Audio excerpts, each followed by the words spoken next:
one to avenge them. Me! Me! I'm going to defeat you! Hey everybody, quick video today. My name is Arcader. Have you guys played Warframe for a while? Do you guys remember when you could play as Mirage with like a Cyanoid Simulor and crash the game every 5 seconds and like crash other people's games and stuff? Well, I'm here to tell you today, it's back, and it's called Force Edge. This is a melee weapon called Force Edge. It uses an arcane called Exodia Force. Shout out to Asian Invasions Plays for this build and this this concept we're looking at today. So what this does is every time your melee weapon procs a status, meaning every time it hits something, because I have it at over 100%, there's a 50% chance that it explodes in a 6-meter radius with like 200% of the weapon's base damage. Now that explosion has a 0% a status chance, so it can't reproc itself. However, Garuda's fourth ability, Seeking Talons, gives it 100% bleed chance, which means it has a 100% status chance rather than 0%. And the explosion that actually happens is not very well graphically optimized. As you can see, even without Seeking Talons doing anything, this is actually an incredibly good melee weapon. Especially when it builds up some combo. Exodia Force exploding all over the enemies in a big AoE.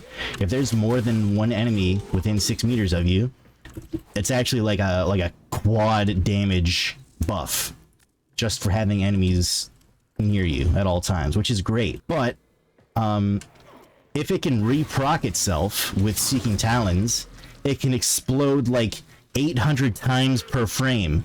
So, have you guys ever seen Warframe crash? I bet you have, but have you ever seen it crash this quickly? Oh my god, it didn't crash. That's the first time I've done that and it didn't crash. But as you can see, it's very strong though. If I do it again real quick and just, you know, hit a couple of enemies, yeah, it instantly kills anything that I hit. There you go. Yep. Instantly one-shot that enemy.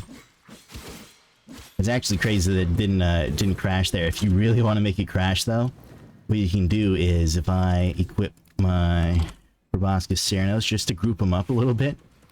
Just a little bit. You can use a grouping ability, but I have Gloom on this Garuda build, so I don't want to go subsume that just for a meme that crashes the game, so I'd rather just use a Proboscis Ceranos real quick.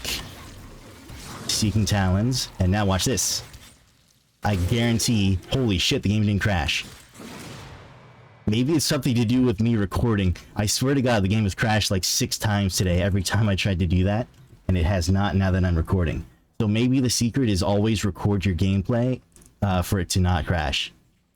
But aside from the fact that it's really funny when the game crashes, this is a very good build, and you don't need to use Garuda or Seeking Talons to make it good. As long as there's enemies within 6 meters of each other, it's incredible damage. But Garuda really makes it scale like infinitely, right? Like we can do it with like give me Korra to actually like group some enemies together. Let's try that out. Group them up a little bit. Black Hat's Hunt so I can get some energy orbs and stuff. Now. Look at that. That's like, yeah. That's really good. You know, every time you press 2, whenever there's more than one enemy, it scales quadratically, is the term. I'm not a mathematician or anything. I don't know what the fuck that means. I remember the quadratic formula from high school. Don't remember what the hell it means or what it does or anything. But all I know is big numbers, many slash procs, many status. It's really good. It's the alternative to Exodia Contagion if you don't have Prime Sure-Footed. Just use Exodia Force instead. But anyway, that's it. It's really funny. It's gonna crash your game. It's hilarious. Thank you for watching. My name is Arcader, and I will see you out on the Star Chart, Tenno.